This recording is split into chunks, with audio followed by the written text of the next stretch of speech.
berbicara tanpa mengucapkan salam, maka jangan didengarkan ceramahnya katanya ya. Nah, tetapi di sisi lain barusan assalamu alaikum itu juga hadis. Di sisi lain hadis yang paling terkenal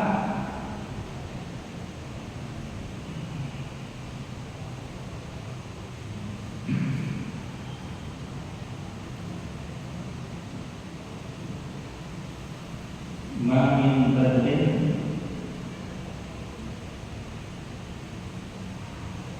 Mabatuli'ah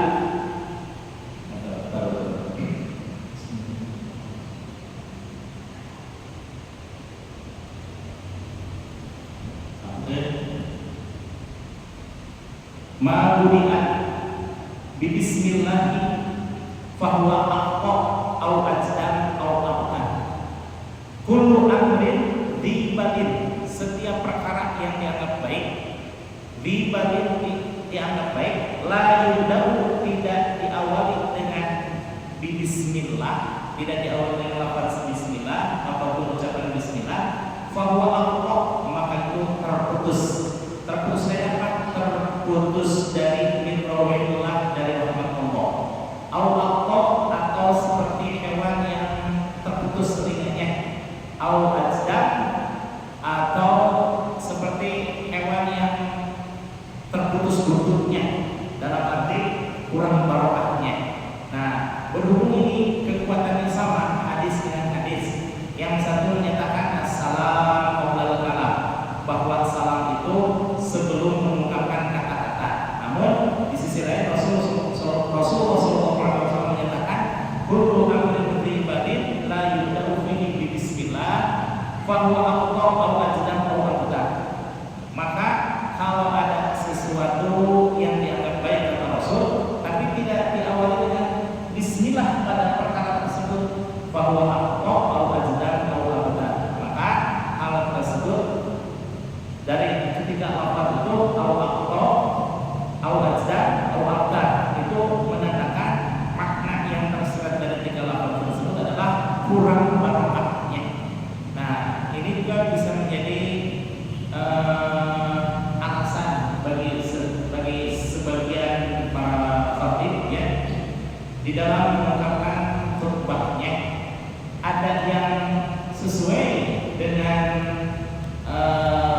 rukun khutbah gitu ya, mengungkapkan alhamdulillah, mengungkapkan takbir, mengungkapkan takwa kepada Allah Subhanahu wa taala, kemudian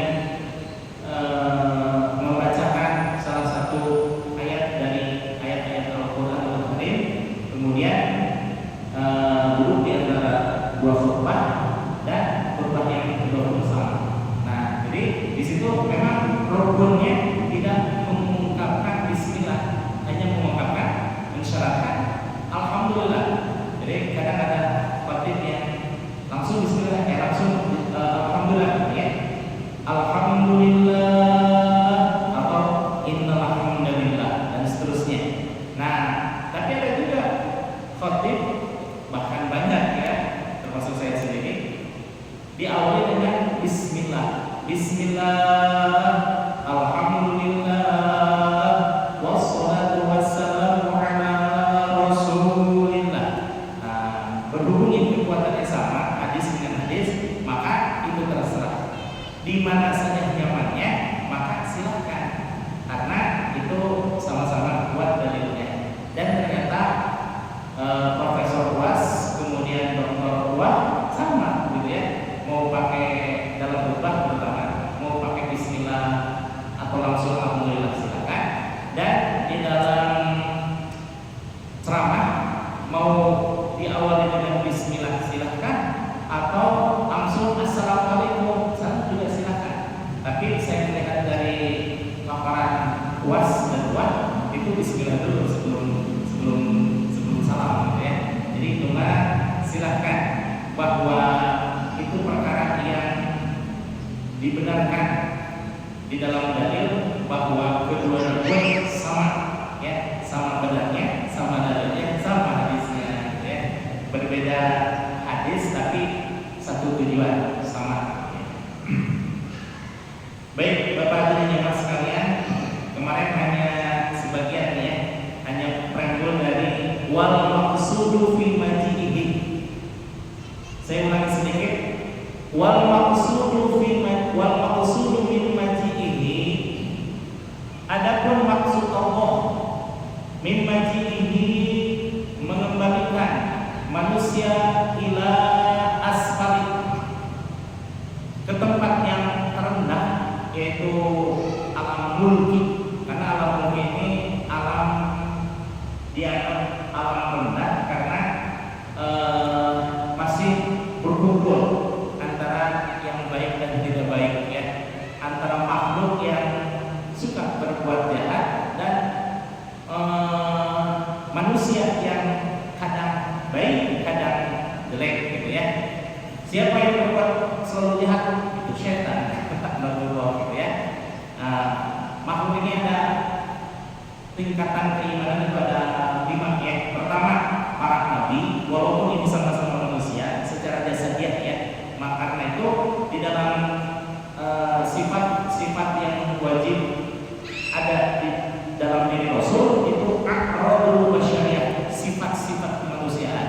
Seperti halnya kalau tidak makan apa, tidak minum haus, tidak tidur lemas, berkeluarga dan lain sebagainya. Yang saya sebutkan itu makan, minum, tidur, berkeluarga, mandi dan lain sebagainya tidak meruntuhkan harkat derajat beliau sebagai manusia, apalagi menurunkan derajat sebagai nabi gitu ya. Jangan pernah ada ungkapan, oh masa nabi-nabi makan nasi, sama-sama manusia ya. Jadi boleh-boleh saja karena itu aqrabul basyariyah, sifat-sifat kemanusiaan yang di dalam hukum asalnya pun makan, minum, tidur, nikah dan lain sebagainya itu hukumnya, kecuali nikah ya, nikah itu sunnah. Kalau makan minum mubah, dalam artinya boleh, menang, jaiz. Jaiznya itu, menangnya itu, bolehnya itu artinya tidak meruntuhkan harkat diri sebagai manusia dan juga sebagai nabi. Masya Allah, di wali masih makan tidak meruntuhkan, jangankan wali, nabi aja makan gitu ya. Karena itu adalah sifat aqrabul basyariyah. Nah, berbeda tingkatan dengan ke atasnya, apa itu? Mulki malakut. Karena alam malakut itu alam yang hanya diisi oleh makhluk-makhluk baik, yaitu para malaikat, dan manusia pun bisa tembus ke alam malaikat ya. Secara ruhaniah bisa tembus ke alam malaikat, walaupun jasa dia menetap di sini, menetap di bumi, menetap di Cilengsi lah katakan ya. Nah, contoh seperti barusan saya sengaja untuk bertawasul, selain kehormatan dan kebarukan kepada ulama-ulama dan juga para ulama yang mencontohkan bertawasul, saya ingin mengajak kepada hadirin yang sekalian berhubung ini kajian tasawuf ya, ketika mengucapkan ila hadratin nabiyyin mustafa Muhammadin, mulut kita lagi ada di mana mulut kita? Di Cilengsi, di Masjid Jami Taman Cilengsi, tapi secara ruhaniah sedang melesat ke hadapan Rasulullah SAW yang ada di Madinah Munawwarah. Lah kok bisa secepat itu? Tidak, ini dimensi ruhaniahnya. Walaupun jasad kita masih tetap seperti halnya Allahu Akbar, kaki kita masih menapak di masjid, tapi ketika Allahu Akbar, as-salatu mi'rajul mu'minin, salat adalah mi'rajnya kaum mukminin. Lah dulu kanjeng Nabi Muhammad SAW mi'raj gimana? Apakah Rasul hanya ruhaniahnya saja? Tidak, tapi berhadapan langsung dengan Allah. Bahkan Malak Jibril alaihissalam di saat ketika ada di Makkah Al-Mukarramah menemani Rasulullah SAW Isra, melakukan perjalanan yang diperjalankan oleh Allah Subhanahu wa taala di Makkah Masjidil Haram ke Masjidil Aqsa, kemudian Mi'raj dari Masjidil Aqsa sampai Rafratul Aqsa, sampai langit pertama, sampai langit kedua, langit ketiga, keempat, kelima, enam, ketujuh. Langit pertama ketemu dengan Nabi Adam, langit kedua bertemu dengan Nabi Yahya dan Nabi Isa, langit ketiga bertemu dengan Nabi Idris, langit keempat bertemu dengan Nabi Harun, Nabi Yusuf ya Muhammad. Nah, langit kelima bertemu dengan Nabi Harun, langit keenam bertemu dengan Nabi Musa alaihissalam, langit ketujuh bertemu dengan Nabi Ibrahim alaihissalam. Semua nabi-nabi ketika Rasulullah SAW sebelum Mi'raj itu semuanya ruhannya para nabi berkumpul yang sebanyak 124.000 nabi dan rasul menyambut kedatangan Rasulullah SAW di Masjidil Aqsa. Ketika Rasulullah SAW kemudian ketika Rasulullah SAW diajak duduk rihlah, tapi rihlah ini sama menuju ke Masjidil Aqsa. Pertama ke Tursina, Solaita, wahai ya Muhammad, Solaita di Tursina, engkau barusan telah melaksanakan sholat 2 rakaat di Tursina, wa kallamallahu Musa taklima. Dan disinilah dulu ketika Nabi Musa alaihissalam bercakap-cakap dengan Allah Subhanahu wa taala. Kemudian di Thayyibata, Solaita di Thayyibata wa ilaiha al-muhajirah. Engkau barusan sudah Solaita sholat di Thayyibah wa ilaiha muhajirah, dan suatu saat engkau akan berhijrah ke Thayyibah. Thayyibah itu apa lain nama apa? Madinah ya. Thayyibah itu Madinah. Ya Thayyibah, ya Thayyibah, kan ada di saya itu ya. Kemudian yang ketiga, Rasulullah SAW di Baitul Lahmi. Sholaita di Baitul Lahmi, engkau barusan sudah sholat wahai Nabi Allah Muhammad SAW di satu tempat yang namanya Baitul Lahmi, wulida Isa alaihissalam. Kalau kita nyebutnya Baitul Lahmi karena itu bahasa Arab, tapi bahasa Ibrani apa? Bethlehem. Ya, Bethlehem itu adalah tempat kelahiran Nabi Isa alaihissalam. Baru ketika Nabi Muhammad SAW sampai ke Masjidil Aqsa, fajama'li, para nabi semuanya berkumpul menyambut kehadiranku. Kemudian fa'amamahum, aku mengimami mereka salat. Subhanallah ya. Dari mulai Nabi Adam, Nabi Sis sampai akhir zaman, sampai Nabi Isa alaihissalam, itu semuanya berkumpul secara rohaniah ya. Secara rohaniah, karena memang tidak terlihat, tapi di dalam sejarah disebutkan bahwa nabi-nabi dan rasul-rasul semuanya menyambut kehadiran Nabi Muhammad SAW, dan beliau mengimami sholat. Perhatikan di sini bahwa Nabi Muhammad SAW mengimami sholat, berarti para nabi sudah ada syariat sholat belum? Sudah ya. Tapi sholat itu hanya diperuntukkan bagi para nabi dan para rasul, tidak pada umat yang lain. Baru ketika Rasulullah SAW bersyahadat dengan Allah Subhanahu wa taala sampai ke Rafratul Aqsa, sampai ke Sidratul Muntaha, baru Nabi Malak Jibril alaihissalam mengatakan, "Tafadhal ya Muhammad, udkhul fiha." Silakan kau masuk wahai Muhammad, sedangkan aku berdiri di sini. Kalau aku masuk, la uharrik khinziri, maka kalau seandainya masuk penunjukku, itu akan terbakar seluruh tubuhku, katanya. Masya Allah. Jadi itu adalah alam yang dikhususkan oleh Allah Subhanahu wa taala untuk Nabi Muhammad sallallahu alaihi wasallam. Bahkan raja para malaikat yang Malak Jibril alaihissalam tidak sanggup untuk memasuki alam tersebut karena memang dikhususkan untuk Nabi Allah Nabi Muhammad SAW yang nabi-nabi yang lain belum pernah memasuki ruang tersebut, Masya Allah. Ya.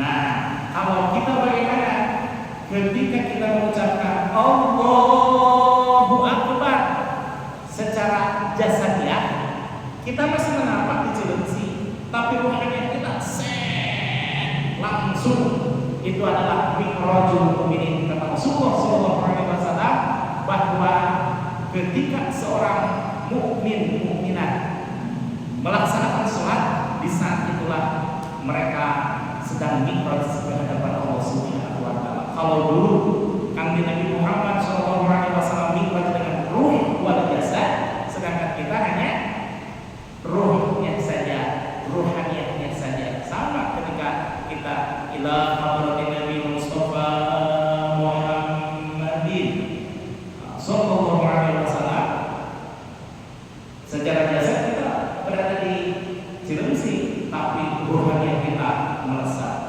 sedang silaturahim sholat di hadapan Rasulullah sallallahu alaihi wasallam. Dalam satu hadis Rasul menyatakan, "Ma min muslimin, tidaklah seorang mukmin yusallimu alayya, berurut salam kepadaku, illa kecuali raddallahu ruhi alayya, Allah mengembalikan ruhku kepadaku, hatta yusallimu alayhi, sampai aku menjawab salamnya orang yang berurut salam tersebut." Walaupun berurut salamnya jauh gitu ya, dari sini ke Makkah kurang lebih 10 jam, itu pun kalau naik pesawat ya. Tapi subhanallah, Allah memberikan keistimewaan kepada orang-orang yang senantiasa bersalam dan bersolawat kepada Rasulullah. Rasulullah menjawab salam kita, insya Allah. Hakul yakin, karena itu adalah ucapan Kanjeng Nabi Muhammad sallallahu alaihi wasallam. Jadi mohon izin ya, kalau setiap kajian saya selalu diawali dengan tawasul, ya. Untuk berziarah, walaupun secara fisik kita mungkin ada sebagian yang sudah berziarah kepada Rasulullah SAW, tapi minimal rohaniah kita sudah berziarah, bahkan sering berziarah kepada Rasulullah SAW.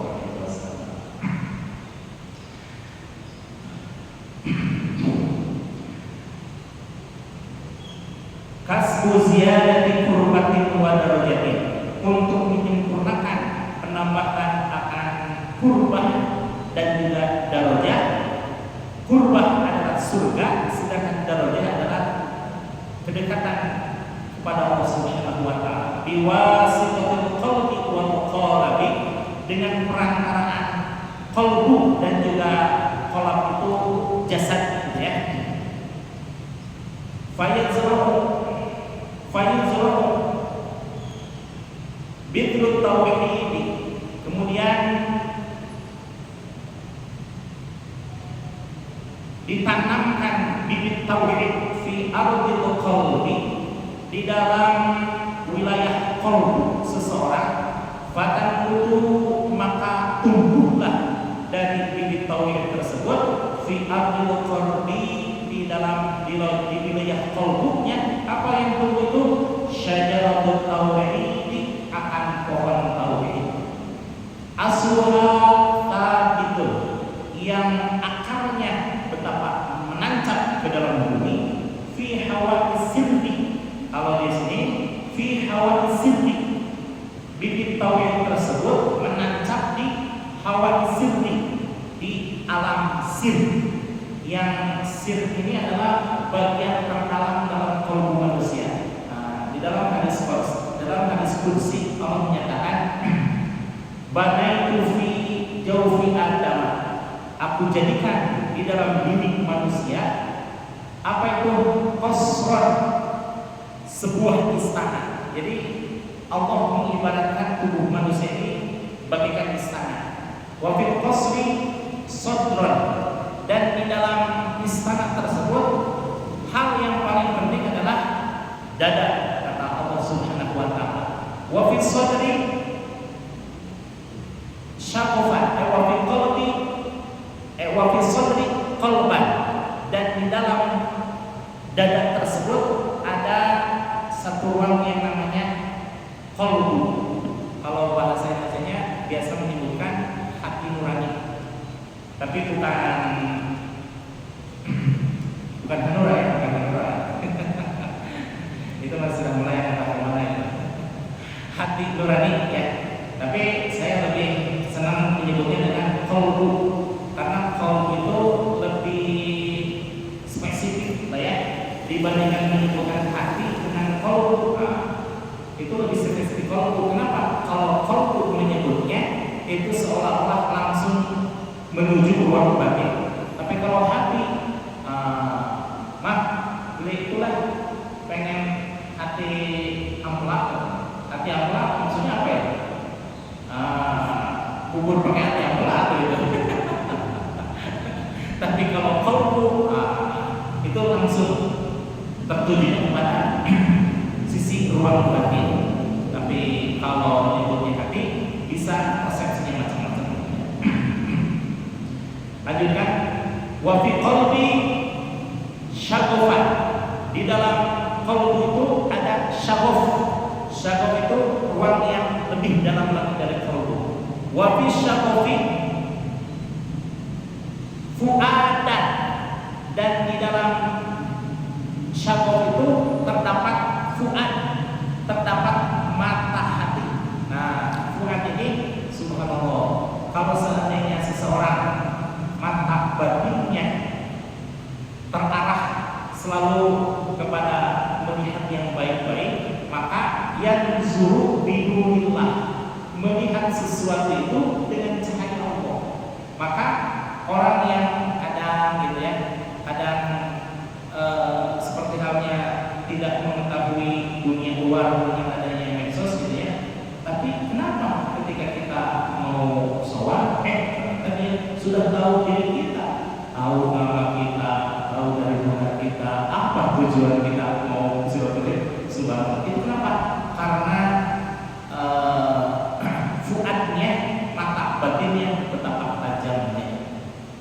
Kalau ingin bersih qalbu dan fuadnya, maka jangan pernah mengotori dengan hal-hal yang tidak baik, entah ucapan, perbuatan dan lain sebagainya. Karena innallaha yahulu bainal mar'i wa qalbi. Sesungguhnya Allah Subhanahu wa taala berinteraksi dengan manusia itu wa qalbi, dengan qalbunya, bukan dengan otaknya, bukan dengan rupanya, bukan dengan fisiknya.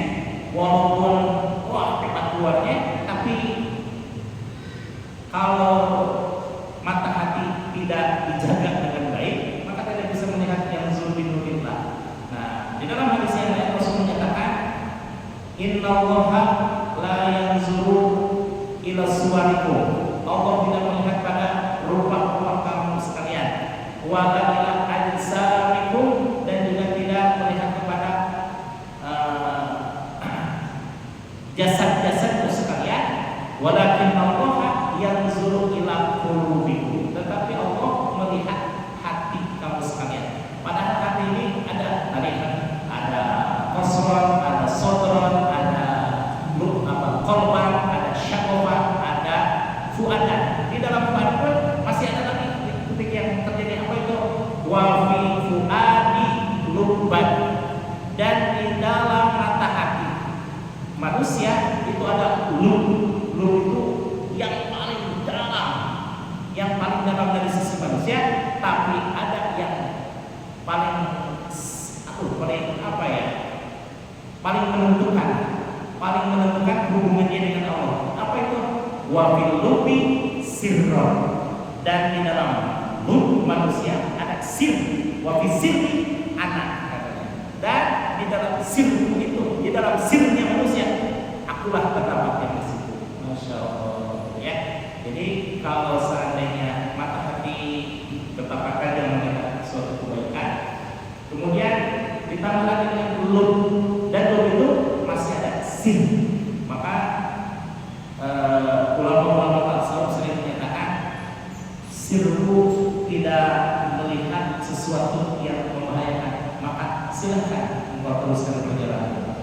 Seperti halnya Syekh Abdul Qadir Al-Jailani ketika didatangi oleh seorang muridnya bahwa wahai Tuan Syekh, saya ingin berniaga ke negara Anu, izinkan dan mohon restunya wahai Tuan Syekh. Maka Tuan Syekh melihat saja orang tersebut, karena beliau bukan melihat dengan mata kepala ya, tapi melihat dengan mata sir.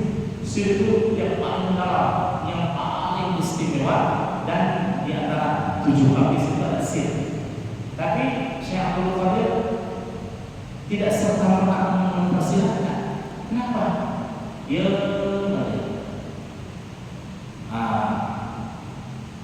tapi orang tersebut kekeh, wahai Tuan Syekh, izinkan aku untuk berniaga. Oh ini katanya baik. Tapi itu pun sudah melihat ada celah yang lain yang bisa diselami oleh Tuan Syekh. Kemudian ketika berniaga dinyatakannya bahwa Tuan Syekh tahu di dalam sir beliau orang tersebut akan dipegang sampai meninggal.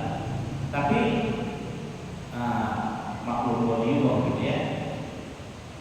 Waliullah beliau berdoa, aku ketika seorang itu kembali, aku khusus mendoakanmu sehari semalam 70 kali untuk keselamatanmu. Kenapa wahai Tuan Syekh? Karena aku lihat bahwa engkau takdirmu itu terbunuh di perjalanan karena dipegang oleh perampok. Tapi aku alihkan untuk menjadi sebuah impian dan engkau akan selamat. Masya Allah, betul wahai Tuan Syekh, saya di tengah jalan bermimpi bahwa saya dibunuh, saya sampai terperanjat kakinya, lalu ingat kepada Tuan Syekh, buru-buru aku pulang. Nah itu kepada Tuan Syekh bahwa takdirmu sebenarnya sudah sampai, tapi Allah mempersilahkan dan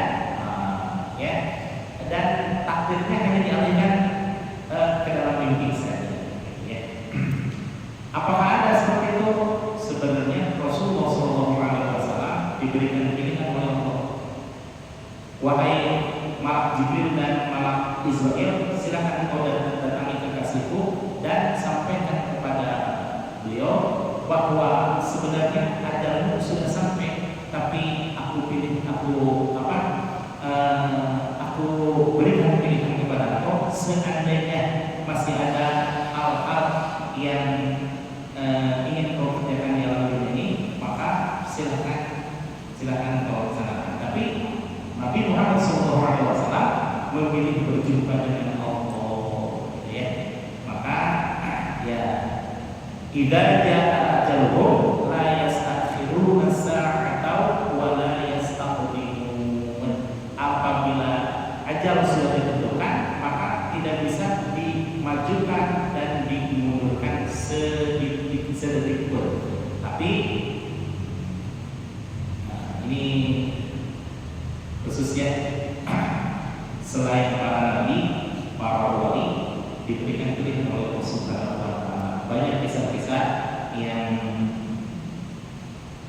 mengabarkan, termasuk guru saya sendiri, tapi bukan guru lama ya, guru lama bukan, bahwa khadam dari Syekh Ahmad Shoribul Al-Jur'afid sudah meninggal. Namun karena Syekh Ahmad Shoribul Al-Jur'afid masih memerlukan khidmatnya, maka hidup lagi. Seperti halnya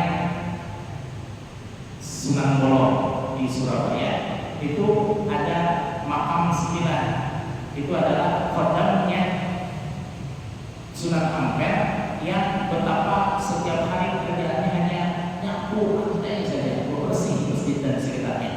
Kemudian suatu saat meninggal itu orang, Sunan Ampel berkata, kalau Sunan Bolong ini masih bakal bersih. Betul saja. Ketika sudah selesai mengucapkan itu, beliau duduk lagi di sapu-sapu gitu ya. Nah, itu berulang tahun ke depannya meninggal, tahun depannya meninggal lagi, tahun depan meninggal lagi, sampai 9 kali. Dan kenapa ada 9? Karena Sunan Ampel sudah meninggal. Ya, jadi Ya begitulah ketetapan Allah. Allah Subhanahu wa taala memberikan keistimewaan kepada seseorang yang orang itu seolah-olah Allah mengalah kepada orang tersebut. Jangankan para nabi, para wali gitu ya. Syariat Allah bisa nggak Allah kalahkan demi untuk menghormati orang biasa? Bisa. Kenapa? Ketika seseorang sedang sahur Ramadan ya, tapi melakukan safar yang diperbolehkan kayak mengunjungi orang tua gitu ya dengan silaturahim. Katakanlah lebih dari 84 makalah sehingga Allah memberikan keringanan rukhsah bagi orang tersebut untuk tidak melakukan saum. Nah, berarti seolah-olah Allah mengalahkan dirinya untuk menghormati orang lain. Orang biasa tidak menghormati gitu ya, apalagi terhadap Nabi, apalagi terhadap Rasulullah SAW. Betapa sangat menghormatinya Allah Subhanahu wa taala terhadap kemanusiaan. Jadi sisi kemanusiaan itu betapa sangat menghormati. Makanya kalau ada seseorang yang tidak menghormati orang lain, itu dipertanyakan ya. Maksudnya menghilangkan kehormatan, menghilangkan rasa aman, bahkan kalau seandainya menghilangkan nyawa seseorang, di mana rasa kemanusiaannya? Apalagi kalau kita mendengar tentang Palestina yang Masya Allah 16.000 hilang seketika, dan itu berhari-hari terus. Alhamdulillah ya. Tidak usah menjadi seorang muslim kalau melihat sisi Palestina ya, semua manusia pun tidak menyetujui akan adanya genocide yang dilakukan oleh Israel ya. Fatan butuh kemudian tumbuhlah, diharapkan tumbuh fi ardil qalbi, di dalam wilayah qalbunya seseorang. Apa itu? Syajaratut tauhid, bibit tauhid, pohon tauhid. Kalau badrut tauhid, bibit tauhid. Kalau syajaratut tauhid, pohon tauhid. Asluha thabitun fil hawa sirri, yang akarnya menancap kuat dengan kokoh di alam sir, Tathmuru wa tathmuru, dan adapun buahnya dari syajaratut tauhid tersebut, minhu dari syajaratut tauhid tersebut apa? Thamratut tauhid, buah dari tauhid, liridhoillahi ta'ala, untuk menghasilkan rahmat dan ridho Allah. Tetap aja ujung-ujung nama ya, rahmat dan ridho Allah, rahmat dan ridho Allah ya. Wazuri'at, kemudian disemaikan apa? Batrus syari'ati, akan bibit syariat fi ardi wa qalbi, di wilayah qalbu, ditanbutu untuk supaya tumbuh fiha, di dalam qalbu tersebut. Apa itu? Syajaratus syari'ati, pohon syariat, dalam artian keikhlasan, kerelaan, kerinduan di dalam menetapkan, menerima ketetapan Allah Subhanahu wa taala. Itulah yang disebut dengan mukallaf, atau mukallaf itu adalah orang yang terkenai ketentuan, melaksanakan ketentuan Allah. Mukallaf ya, bukan mu'alaf, mukallaf pakai kaf. Wa tamrahu wa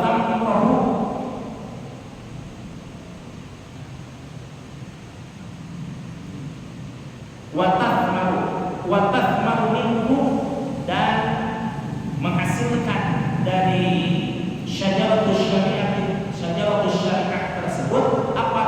Thamratud darajah, buah yang menghasilkan keridhaan Allah, sehingga bisa dihasilkan dan dipetik hasilnya di surga. Sebagaimana di awal, kalau darajah itu surga ya, sedangkan kurban itu adalah tetap kedekatan dengan Allah Subhanahu wa taala.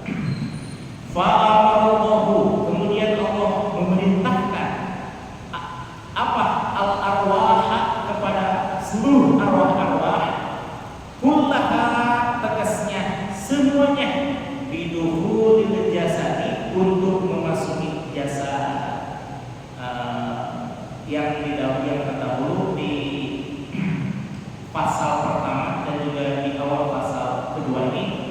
disebutkan bahwa ruh itu ada 4 jenisnya. Pertama, ruhul kursi. Ruhul kursi ini adalah lapisan yang paling istimewa. Yang kedua, ruh sultani.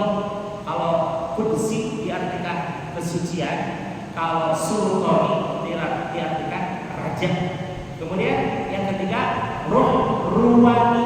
Kalau di istilah Indonesia, rohani atau ruhani. Nah, baru yang keempatnya, ruh jismani. Ruh yang melekat di dalam jisim kita atau jismani.